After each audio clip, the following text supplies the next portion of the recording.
तब मैं आपका पति नहीं था। तो उन्होंने कहा कि भगवान गलती हो गई, नहीं आप बाहर बैठिए, अब आप तपस्या कीजिए। तो हाथ जोड़ के बाहर माता पार्वती जी बैठी हुई हैं कि भगवान बोले मुझे अंदर ले लीजिए। नंदी बाबा आए, आपने देखा होगा विश्व में नंदी बाबा सामने बैठे हुए हैं। पूरे विश्व का ये पहला मंदिर है जिसमें साइड से बैठे हुए हैं। भोलेनाथ यमुना महारानी के पास गए। यमुना महारानी ने ठाकुर जी का 16 श्रृंगार किया और उनको गोपी रूप बना के रासमंडल में प्रवेश कराया। राधे राधे, स्वागत है आपके अपने चैनल पंकज मथुरवासी 777 में। तो अभी फिलहाल हम खड़े हैं वृंदावन में। जैसा कि आप सभी जानते हैं, ये जो पूरा ब्रज मंडल है भगवान श्री कृष्ण और राधा की नगरी से भरा पड़ा है। उनकी जो रासलीलाएं यहाँ पे आपको कोने कोने में मिलेंगी। ये जो पूरा ब्रज मंडल है, यहाँ पर अभी जो मैं खड़ा हूँ, यहाँ पे एक महारास हुआ था, जिस महारास में हमारे जो महादेव बाबा हैं वो गोपी के रूप में, ये जो मंदिर आप देख रहे हैं ऊपर लिखा हुआ है प्राचीन मंदिर श्री गोपेश्वरी महादेव मंदिर।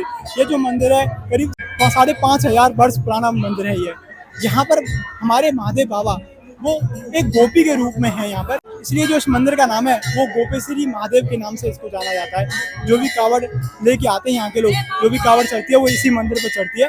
तो यहाँ पर हम आपको हमारे महादेव बाबा जो कि गोपी के रूप में हैं उनके सुंदर दर्शन कराएंगे। तो आप बने रहिए मेरे साथ। चैनल पर आप नए हैं तो प्लीज चैनल को सब्सक्राइब जरूर कर लेना। बोलो राधे राधे, बोलो हर हर महादेव। और आइए अब हम आपको उस प्राचीन शिवलिंग के दर्शन कराते हैं। तो अभी हम मेन जो मंदिर है उसमें प्रवेश कर चुके हैं और यहाँ पर जो भी गोस्वामी जी हैं उनसे हम बात करेंगे। नाम आकाश है, मैं गोपेश्वर मंदिर सेवायत अधिकारी।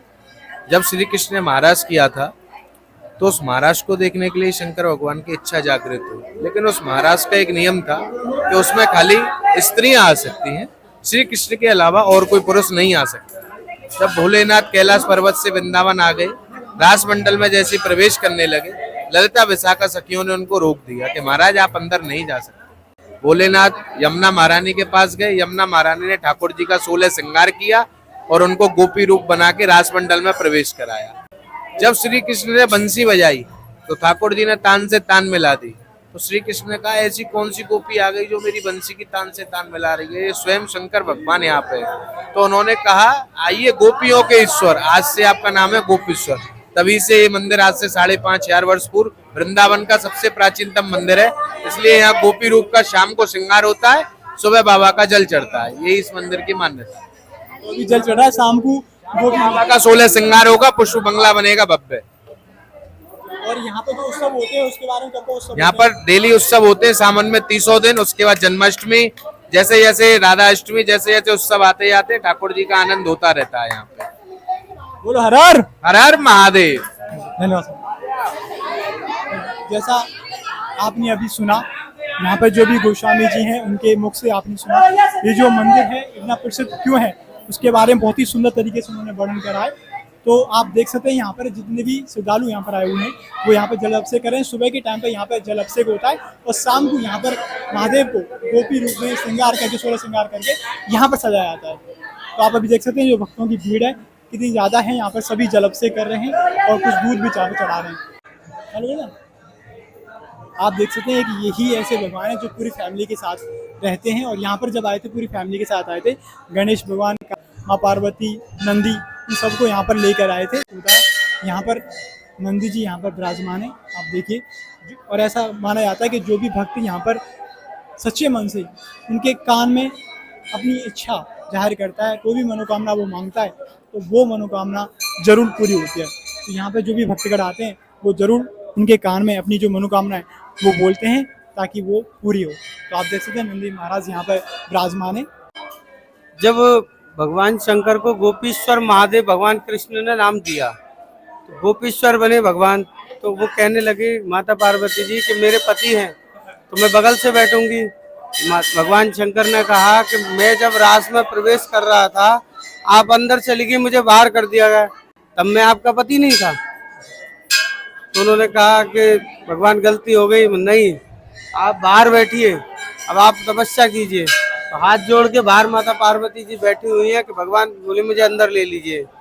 नंदी बाबा आए, आपने देखा होगा विश्व में नंदी बाबा सामने बैठे हुए हैं। पूरे विश्व का ये पहला मंदिर है जिसमें साइड से बैठे हुए हैं। उसमें ये वजह है कि नंदी बाबा आए तो ढूंढने लगे बाबा को, माता पार्वती को देखा बाहर बैठी हुई हैं। तो उनसे कहने लगे कि मेरे बाबा कहाँ हैं। तो माता पार्वती ने बताया ये अंदर आप ही के बाबा हैं जो गोपी बने हुए हैं। तो हल्का सा मुख बाबा की तरफ उनका मुड़ गया है। बोलिए गोपेश्वर महादेव की जय है। और जहाँ पे महादेव बाबा ने अपना गोपी रूप धारण करा था, उस तट को आज भी गोपी घाट के नाम से जाना जाता है। वो यही जगह है जहाँ पे भगवान शंकर गोपी बन के आए थे। ये पूरा जो एरिया है बंसीवट के इलाके में आता है। ये बंसीवटी है पूरा, यहाँ से पास में बंसीवट है जहाँ पे रास हुआ था। और राधा रानी रूट करके चली गई थी वो मार्ट साइड में। वो मानसरोवर चली गई थी। जब भगवान कृष्ण जी ने भोलेनाथ जी से कहा कि आइए गोपीश्वर, तो वो रूट के चली गई कि आपने अन्य गोपी को गोपीश्वर बना दिया, प्रेम मुझसे करते हो, पराई स्त्री को आपने गोपीश्वर बना दिया। तब भगवान कृष्ण गए यहाँ से मनाने के लिए कि कोई पराई स्त्री नहीं है, आप एक बार चल के देखिए, वो स्वयं मेरे महादेव गुरु हैं। तब जाके वो मना के लाए सेवा कुंज में, वहाँ पे चरण दबाए, इसीलिए उसका नाम सेवा कुंज रखा गया। तब वो दिखा के लाए कि आप देखिए कोई स्त्री नहीं है।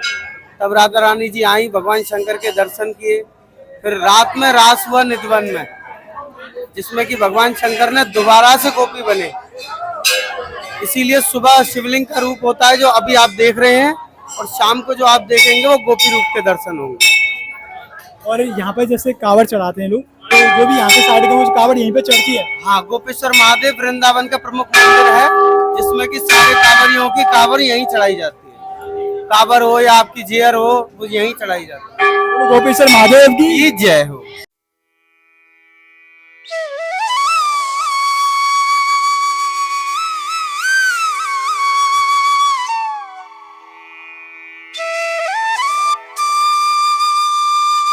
ये वृंदावन में गोपेश्वर मंदिर है और इसका 5,500 साल का रिकॉर्ड है। यहाँ भगवान कृष्ण के पौत्र ने ब्रजनाभ ने मूर्ति की स्थापित की थी। यहाँ महाराज हुआ था, तो भगवान गोपेश्वर गोपी रूप में आए हैं और गोपी रूप में विराजे हुए हैं। यहाँ शंकर जी नहीं है, गोपेश्वर महादेव है और पार्वती बाहर बैठी हुई है जभी से, और बार बार कह रही हैं कि शंकर जी चलिए कैलाश। बोले भैया हम तो इसी में रंग में मस्त हैं, हमें कहीं नहीं जाना है। बहुत प्राचीन मंदिर है और ब्रज में 3 चीज हैं, यमुना, गोपेश्वर मंदिर और गिरिराज जी। ये महाराज भगवान कृष्ण के समय के हैं, 5,500 साल का इनका यहाँ हुआ है। 3 चीज है, यमुना, गोपेश्वर मंदिर और गिरिराज जी। बहुत प्राचीन मंदिर है, यहाँ पर हर आदमी को दर्शन करने एक बार आना चाहिए। बहुत प्राचीनता है और जो यहाँ आता है उसके सभी मनोकामना पूर्ण होती है। बोलो गोपेश्वर महादेव की जी। प्रभु बताएं। ये श्री चैतन्य महाप्रभु जी ने यहाँ पे आके ब्रज क्षेत्र में 84 कोस की भूमि में 4 देव 4 महादेव स्थापित किए थे।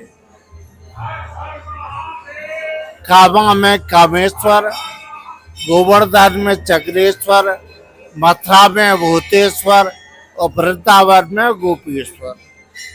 गोपी माने गोबाने इंद्री पी का जो पाठ करे उसको गोपी कहते हैं। महाराज को देखने के लिए प्रभु यहाँ पे पधारे।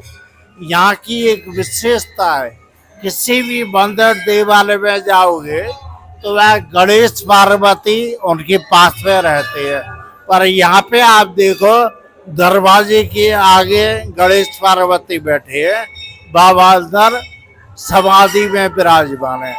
दूसरी बात है, 4 देव हो गए, 4 महादेव हो गए, देव हो गए। यहाँ गोविंद देव और बलदेव दाऊदी में और गोवर्धन में छोटा भैया हरदेव। ये 4 देव ब्रज के कोने कोने में 4 देव 4 महादेव विराजमान है। 5,500 वर्ष पहले यहाँ से इनकी स्थापित किया। हम यहाँ के मूल निवासी हैं, यहाँ पे आके ये पाठ पूजा करते हैं। करीब हमारा इतिहास 500 वर्ष का है। प्रमाणित हस्तलिखित ग्रंथ पत्र हमारे यहाँ मौजूद है और पुराने ब्रजवासियों में से यहाँ के मूल निवासी है। और यहाँ की विशेषता है जो भी वृंदावन में आएगा और बाबा के दरबार में अगर हाजिरी नहीं होती है तो बाबा फिर उसको स्वीकार नहीं करते हैं और देव बांके बिहारी जी भी उसको नहीं मानते हैं। जो यहाँ पे हाजिरी लगाता है उसी के वृंदावन की परिक्रमा यात्रा सफल मानी जाती है। और सावन के महीने में सोमवार पे विशेष पूजा होती है। जो भी यात्री आए अपना पूजा पाठ कराए और रुद्राभिषेक कराए वो उसके ऊपर है। और यहाँ सब ब्रजवासी लोग बैठते हैं, भजन पाठ पूजा करते हैं। 12 महीने यहाँ पे बैठ के बाबा की सेवा होती है, उसमें आनंद लेते हैं। आप सभी लोग आइए, आनंद लीजिए। बोलो गोपेश्वर महादेव की जय। राधे राधे।